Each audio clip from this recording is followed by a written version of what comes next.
Yeah, so okay, so student loan, well, the first thing is that I always say to people is I always ask people, okay, you've come to uni and you've taken out student loan, but at what stage when you were applying for that loan, was it explained to you how that loan impacts you in later life?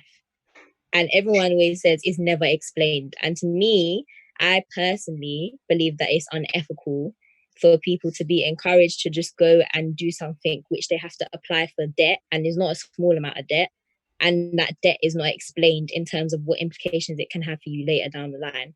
Okay. Because a lot of people, when they think of debt, they automatically think about credit. And with student loan doesn't actually impact your credit in any way. So that's one of like the only debts that does not impact your credit negatively in any type of way. So a lot of people think that it does, but it doesn't. So don't worry about student loan impacting your credit.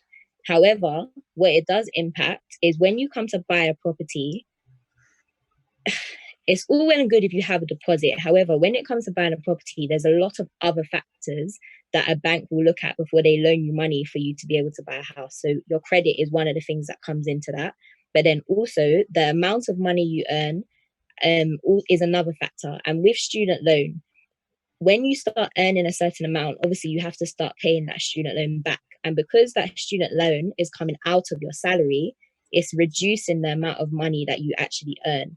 So when the bank comes to look at how much money you earn now, they're not going to look at the salary that your company offers you. They're going to look at the salary minus the student loan that comes out of your salary every single month, which means that the bank deem you to be earning less money.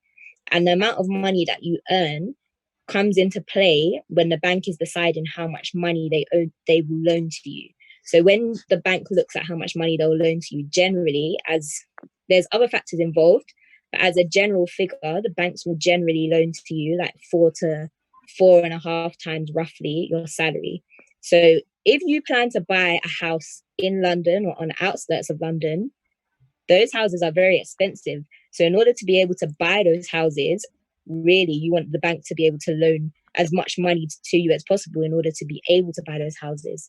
So student loan basically reduces the amount that the bank believe you own as a salary because it reduces your salary.